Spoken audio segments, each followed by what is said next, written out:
The plane hummed beneath us, a steady vibration that somehow soothed the nerves of the many passengers aboard. It was the start of a long-awaited vacation to Miami. Sunshine, beaches, and a much-needed break from the grind. My wife, Elena, sat beside me, radiating excitement for the trip. I could feel her energy, and despite the tensions that had crept into our marriage over the past few months, I wanted this trip to be the reset button we needed. The flight attendants were making their rounds, handing out drinks and snacks, while some passengers were already lost in their in-flight entertainment.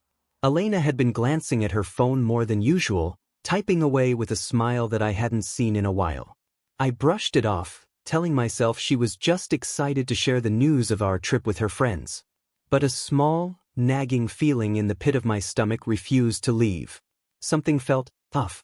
We'd been married for 7 years, and while those years hadn't always been perfect, we'd built a life together that I was proud of.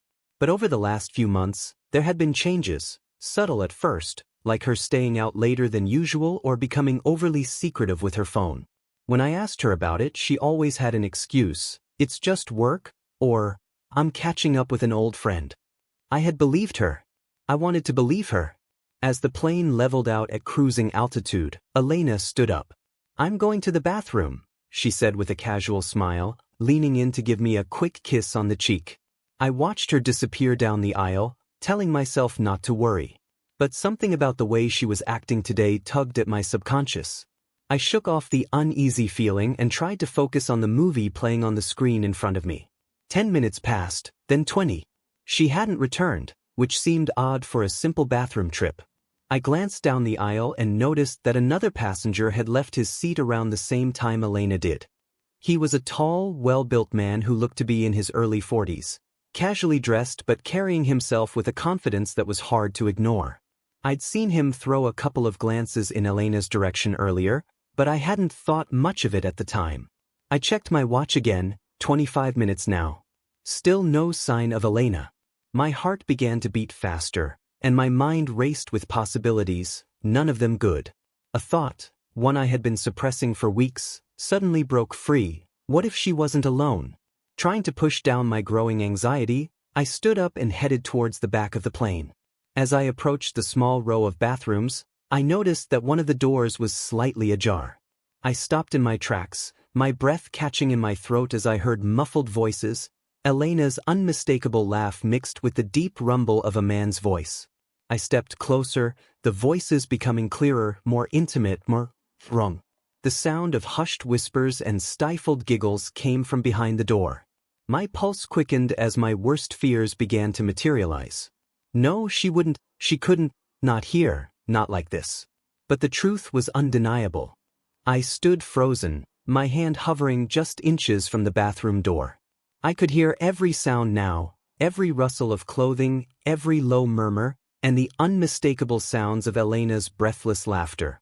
My mind struggled to reconcile what I was hearing with the woman I had married, the woman I had shared my life with for the past 7 years. This couldn't be happening. Not here. Not like this. The world felt like it was closing in, the steady hum of the plane drowned out by the deafening pounding in my chest.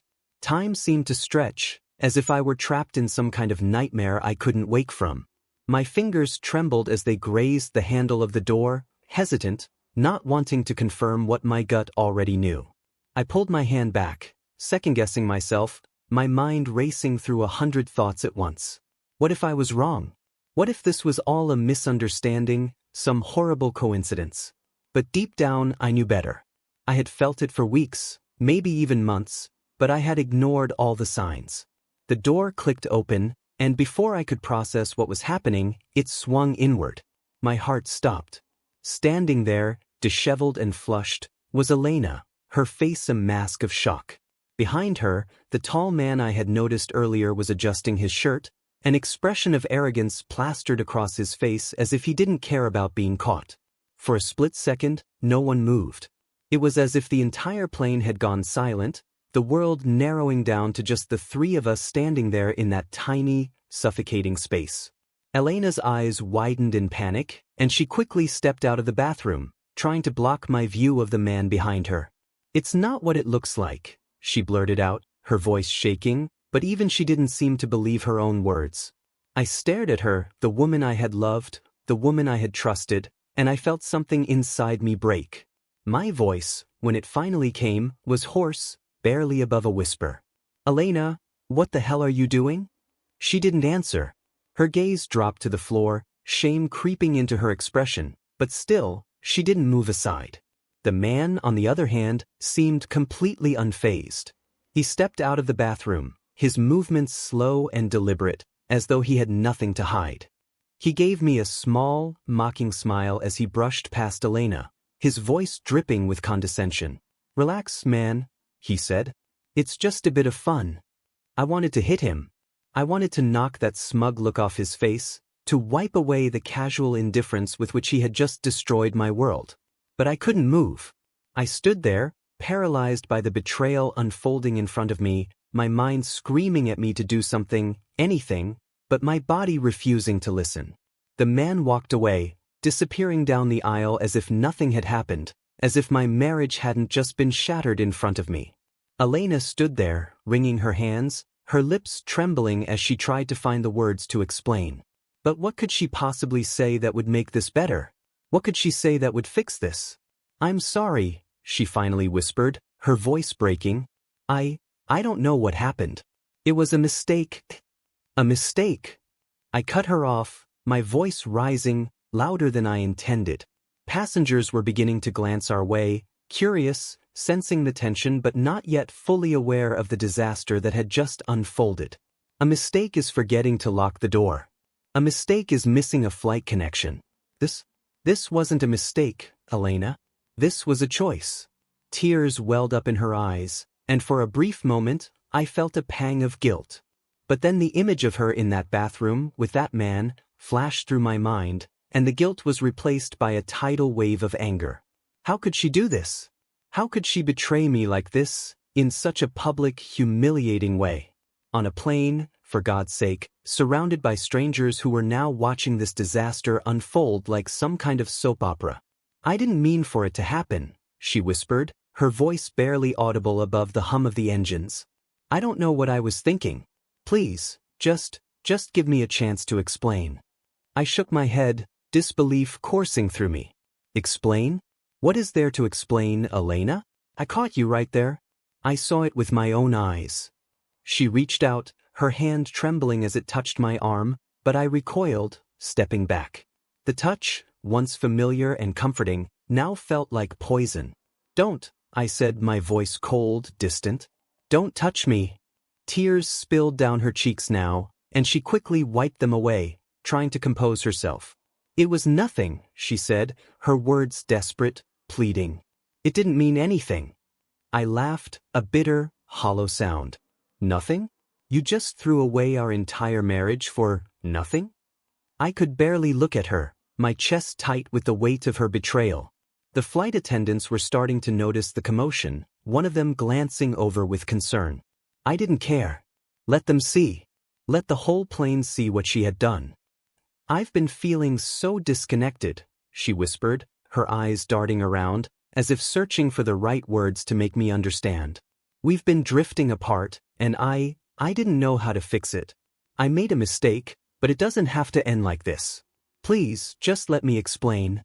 "Stop," I said sharply, cutting her off again. "Just stop."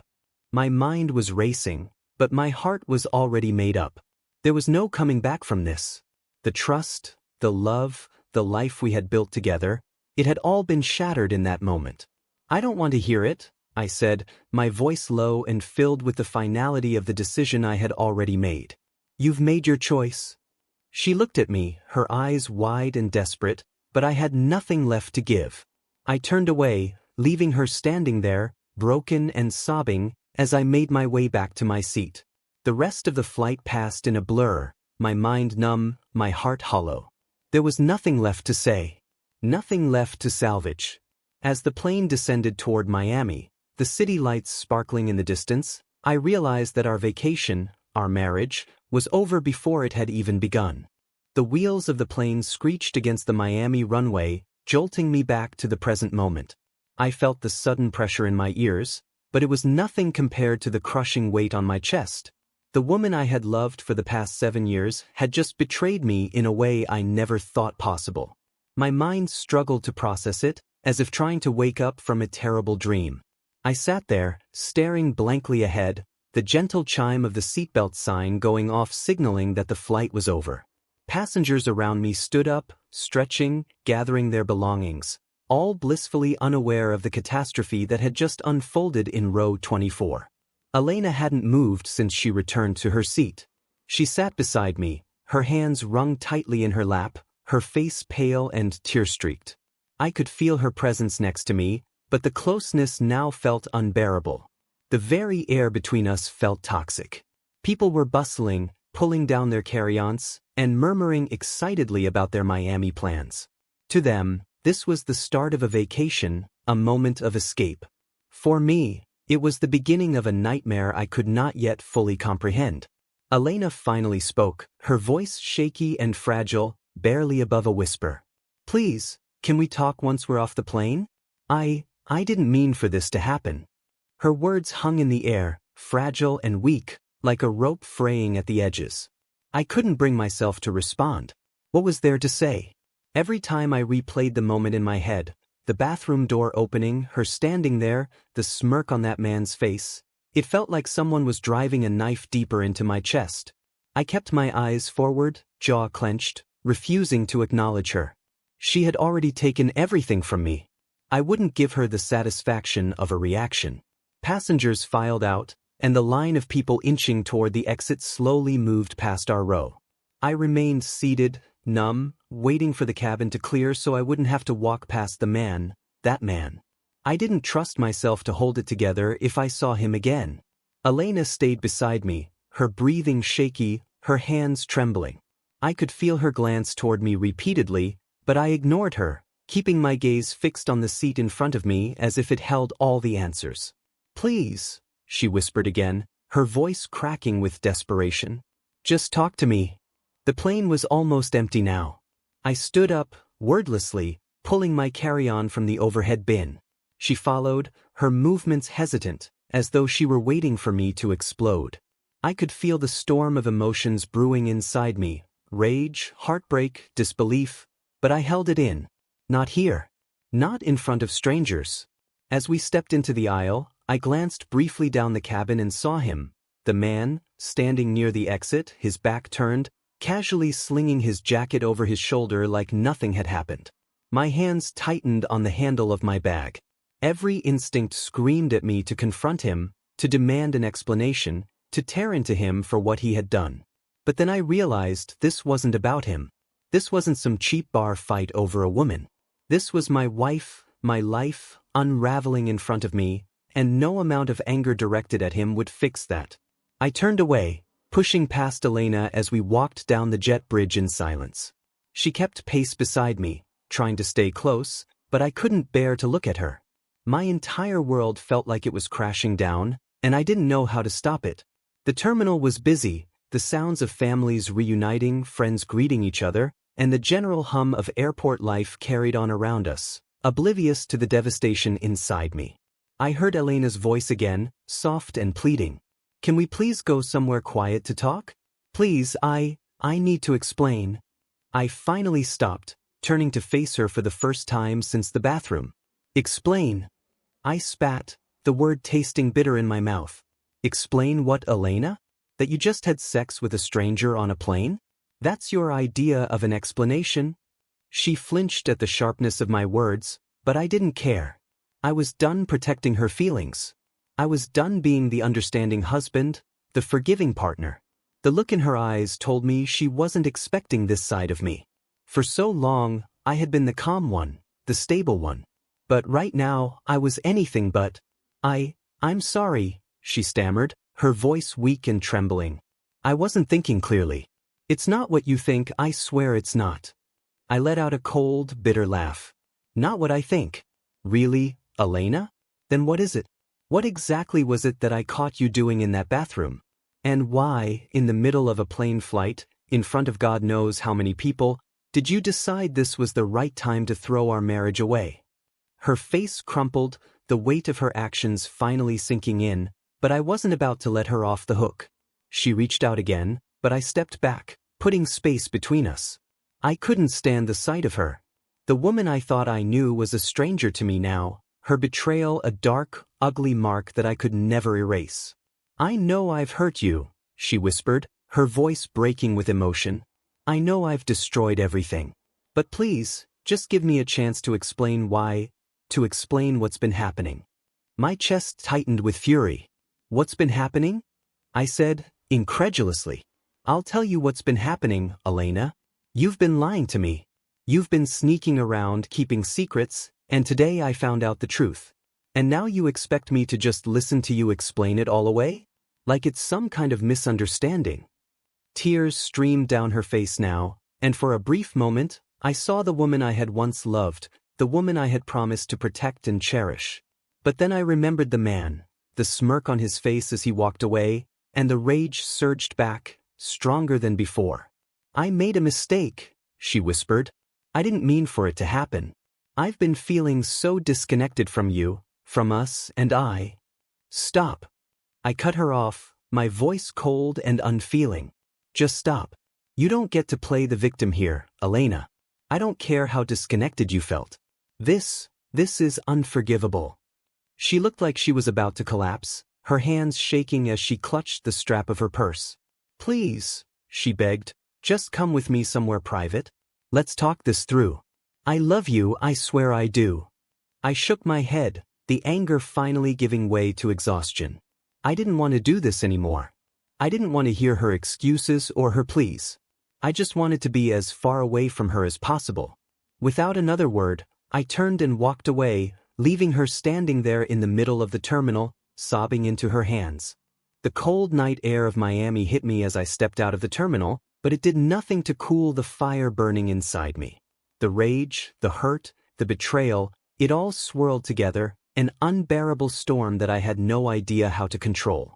Every step felt heavier than the last as I tried to clear my mind, tried to make sense of the chaos Elena had thrown me into. But nothing made sense anymore. How could it? Just hours ago, I had been sitting next to her on a flight, thinking this was the start of a new chapter for us. Now, it felt like everything was over. I walked aimlessly, my mind replaying every moment of the last few hours. How had I missed the signs? All those nights she stayed late at work, the sudden, secretive way she clutched her phone, the distance that had slowly grown between us over the past year. I had noticed it, sure, but I hadn't wanted to believe it meant anything.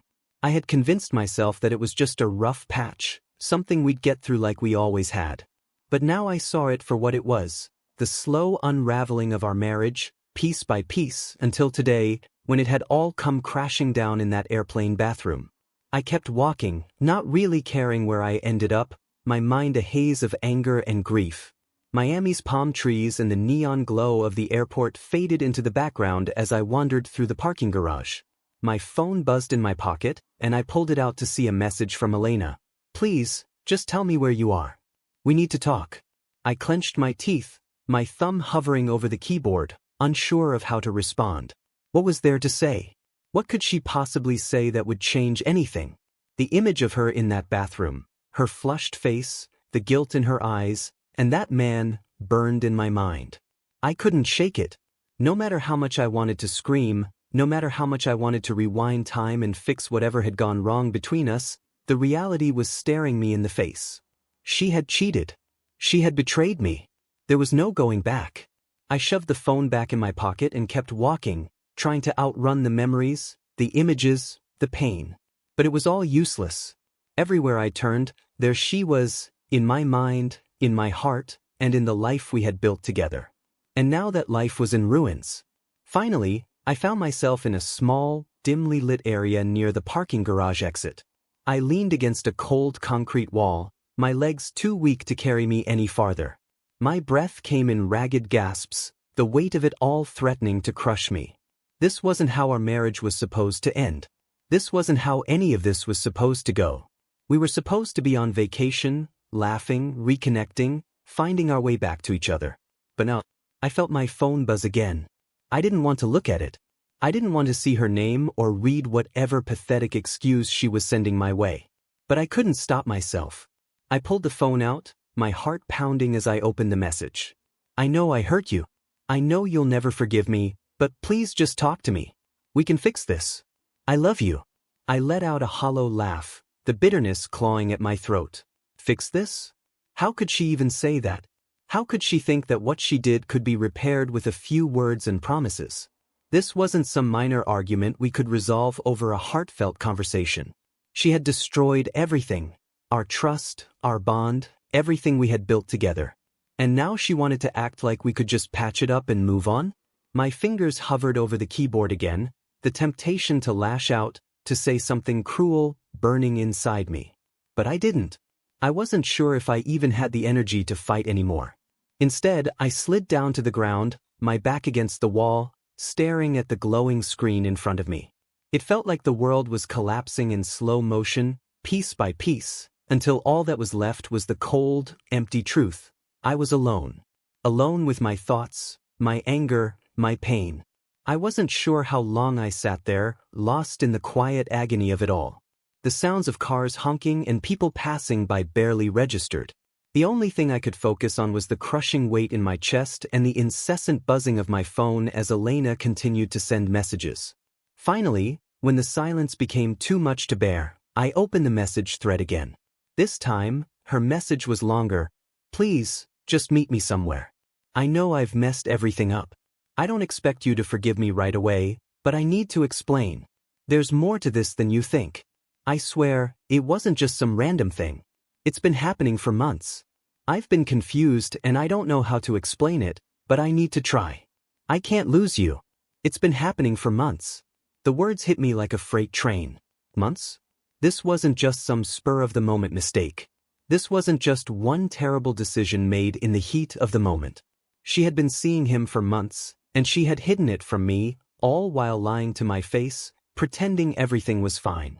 I felt sick to my stomach, bile rising in my throat as the full weight of her betrayal settled over me. I couldn't take it anymore. I dialed her number without thinking, the ringing in my ear almost deafening in the quiet of the night. She answered on the first ring, her voice trembling with desperation. John? Please, just listen. No, I said sharply, cutting her off. You don't get to talk. You don't get to explain. There's nothing you can say that will fix this. Please, she begged, her voice cracking. I know I've hurt you, but it's not as simple as you think. I've been going through so much and I didn't know how to handle it. I love you, but... But what, Elena? I snapped, my voice rising with anger. You love me, but not enough to stay faithful? You love me, but you've been sleeping with some random guy for months? How does that even make sense? She sobbed on the other end of the line, and for a moment, I felt a pang of guilt. But I pushed it aside. She had made her choices, and now she had to live with them. I didn't want it to be like this, she whispered. I didn't want to hurt you. Then why did you do it? I demanded, my heart pounding in my chest. Why did you lie to me? Why didn't you just tell me that something was wrong instead of this? I didn't know how, she cried, her voice raw with emotion. I was scared. I didn't know how to tell you that I felt like we were falling apart. I didn't want to lose you, but I didn't know how to fix it. I know that sounds like an excuse, but it's the truth. I'm sorry, John. I'm so sorry. Her words hung in the air, and for a moment, all I could hear was the sound of her sobbing on the other end of the line. I wanted to feel sympathy, wanted to believe that there was some explanation that would make it all better. But there wasn't. She had made her choice. And now I had to make mine. I closed my eyes, taking a deep breath as I tried to steady myself. I'm done, Elena, I said quietly, my voice barely above a whisper. I'm done. No, she gasped. Please don't say that. Please don't leave me. I can't lose you. I love you. We can fix this. Please. But I couldn't listen to her anymore. I couldn't hear the desperation in her voice or the empty promises she was trying to make. Without another word, I hung up the phone, cutting off her sobs, and tossed it onto the pavement beside me. For a long time, I just sat there in the darkness, the weight of her betrayal pressing down on me like a suffocating blanket. There was no going back. There was no fixing this. Everything we had built was gone, and I wasn't sure if I would ever be able to pick up the pieces. I don't know how long I stayed there, leaning against the cold wall of the parking garage, my phone silent beside me. The world outside moved on, as it always does, but inside me, time had stopped. Everything felt numb. It was as if I had stepped out of my own life, watching from a distance as the pieces of my marriage crumbled into dust. Elena had been pleading for forgiveness, for a chance to explain, but what could she say? Her words rang hollow. Every desperate apology felt like a cruel joke after what I had discovered. Once. She had been seeing him for months. It wasn't some random encounter. It wasn't a mistake she made in a moment of weakness. It was planned. Deliberate. Every time she had kissed me goodbye, every time she had come home late, every time she smiled like nothing was wrong, she had been lying. She had already chosen him over me. Eventually, I stood up, my body heavy with the weight of the decision I had already made. I couldn't sit there forever. Life wouldn't stop just because mine had fallen apart. I walked slowly, my steps deliberate, trying to figure out what came next. Every instinct told me to run, to get as far away from Elena as possible, but I couldn't leave without confronting her one last time. I reached the exit of the parking garage, where the chaos of the airport was still in full swing. Taxis lined the curb, tourists dragged their luggage, and couples walked arm in arm, oblivious to the fact that love was a fragile illusion. I had never felt so alone. Suddenly I saw her. Elena stood just outside the terminal, pacing nervously, clutching her phone like it was the only thing tethering her to reality. Her eyes darted back and forth, searching the crowds for me. The guilt and desperation on her face were unmistakable, but I wasn't ready to face her yet, not after everything she had admitted over the phone. I stayed hidden, watching her from a distance. For a moment, I wondered if she really did love me, or if it was just guilt driving her now. Had she felt anything real during the past few months, or had it all been a charade? Was she truly sorry, or was she just sorry she got caught? Before I could make a decision, my phone buzzed again. Another message. Another plea. I reluctantly glanced at the screen. John, please. Let's just talk. I'll tell you everything. I know I don't deserve forgiveness, but I need you to understand. I'll wait here as long as it takes.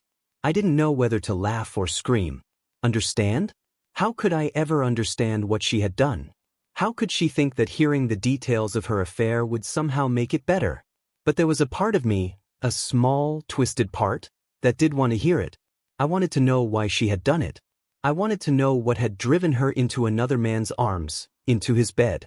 Maybe I wanted to know how much of our life had been a lie, or maybe I was just clinging to the hope that there was some explanation that would make sense. Something I could grab onto to keep from drowning in this sea of betrayal. I took a deep breath and stepped out of the shadows, walking toward her. As soon as she saw me, her face lit up with a mixture of hope and fear. She took a tentative step toward me, but stopped when she saw the look on my face. John, she said softly, her voice shaking. Thank you for coming. Please, can we go somewhere quiet? I don't want to do this here. I crossed my arms, keeping my distance. You want to talk now? After months of lying to my face, now you want to talk. Her eyes filled with tears again, and she wiped them away with the back of her hand. I know I should have told you sooner. I should have told you everything before it got this bad. But I was scared. I didn't know how to face you. I didn't want to hurt you. You didn't want to hurt me? I repeated bitterly.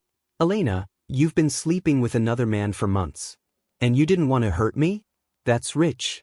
She took a shaky breath, her hands trembling as she fumbled for her words. It wasn't supposed to happen. I didn't plan for this. I never meant for it to go this far.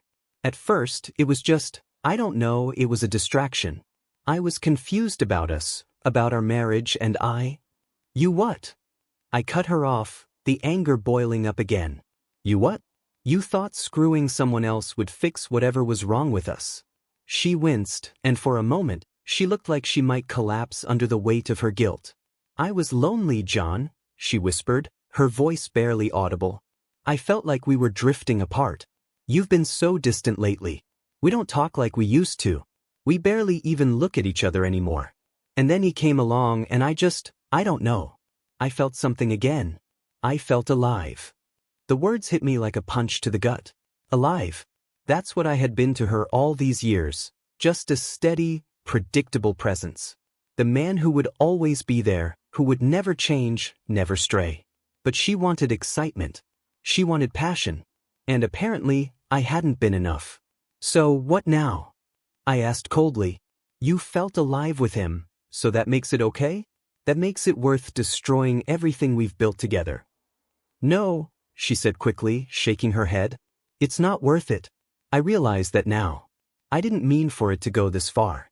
It was just supposed to be, I don't know, a way to feel something different for a while. But I never stopped loving you, John. I swear I didn't. I laughed, a harsh, humorless sound. You didn't stop loving me? Are you serious? Do you even hear yourself right now? You're standing here, admitting that you've been cheating on me for months, and you're trying to tell me that you still love me? She wiped away more tears, her hands shaking. Ido. I know it doesn't make sense, but I do love you. I made a mistake. I was weak and I let things get out of control. You let things get out of control, I repeated, my voice dripping with sarcasm. That's what you're calling it? A mistake? This isn't some one-night stand, Elena. You had a full-on affair. Don't try to sugarcoat it. Her shoulders slumped, and for the first time, I saw the weight of her guilt settling over her like a heavy cloak. She wasn't the confident, vibrant woman I had married. She was a shadow of herself, broken and lost, just like I was. I'm sorry, she whispered. I know that doesn't fix anything. I know I can't undo what I've done. But please, John, don't give up on us. Don't let this be the end. We can get through this. I'll do whatever it takes to fix what I've broken. I stared at her, my heart pounding in my chest. Every fiber of my being wanted to scream at her, to tell her that it was over, that there was nothing left to save. But the truth was, I didn't know what I wanted anymore. The love I had for her was tangled up with the betrayal, and I couldn't tell where one ended and the other began.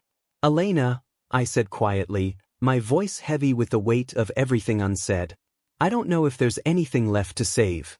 Her face crumpled at my words, but I didn't care. This was her fault. She had torn us apart. She had made her choice, and now she had to live with the consequences.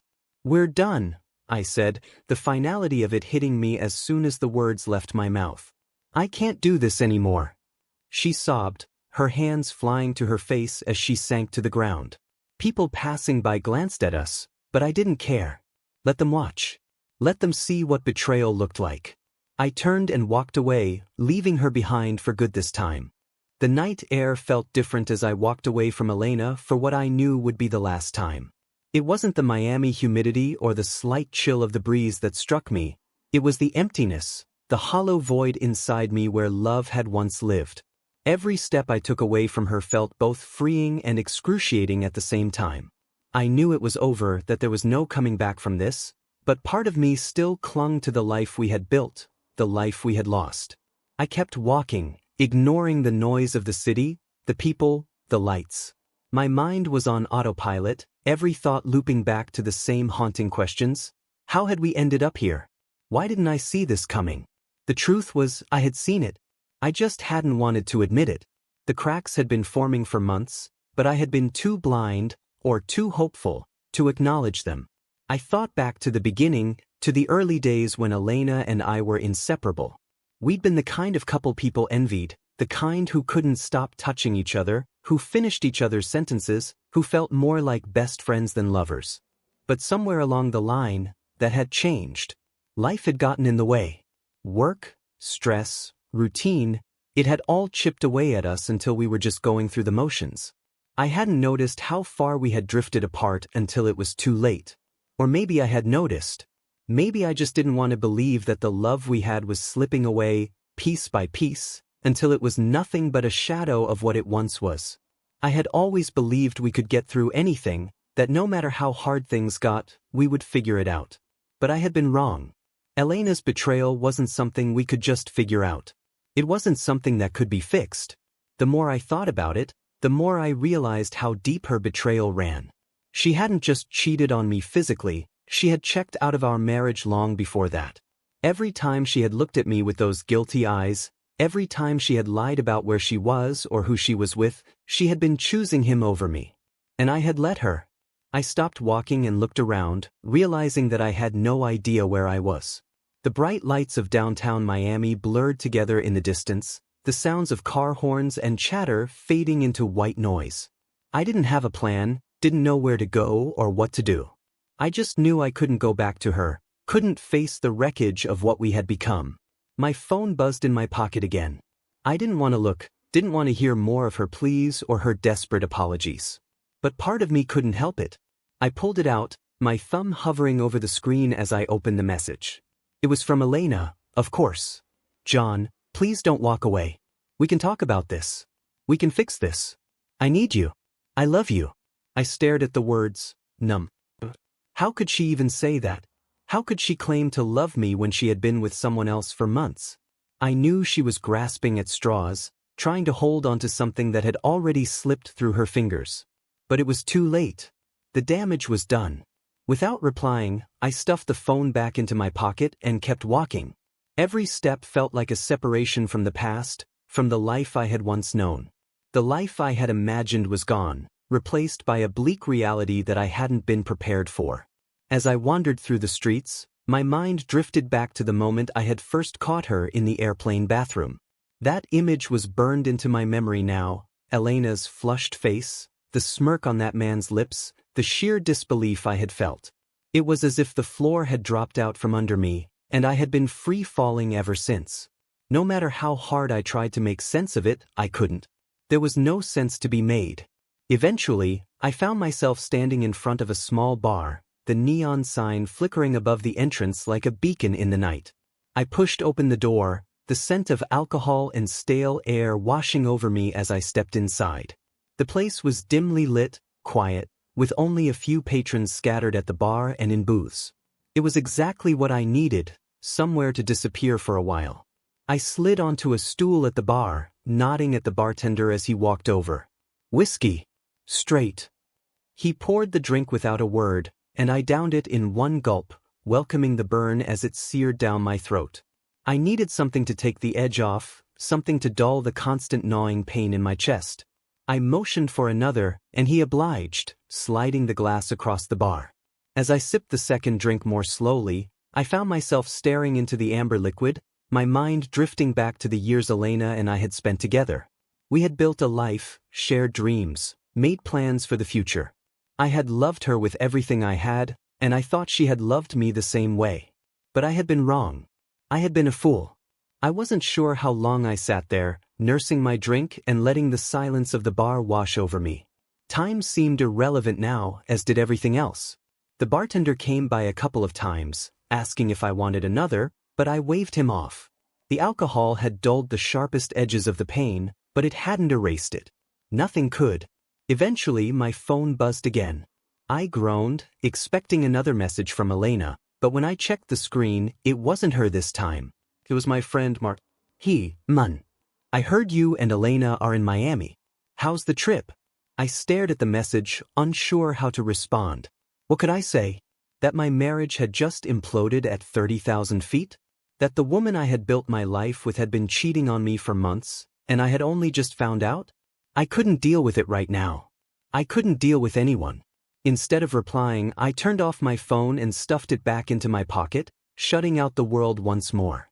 It was just me now, alone in a bar in a city I barely knew, trying to figure out how to pick up the pieces of a life that no longer existed. As I sat there, staring into the empty glass in front of me, I realized that the man I had been before this night was gone. I didn't know who I was anymore, didn't know what came next. All I knew was that everything had changed and there was no going back. The bartender came by one last time, asking if I needed anything else. I shook my head, tossing a few bills on the counter as I stood up to leave. The air outside was cool and damp as I stepped into the night, the neon lights of Miami flickering around me. I didn't know where I was going, didn't know what tomorrow would bring. But I knew one thing for sure. This was the end.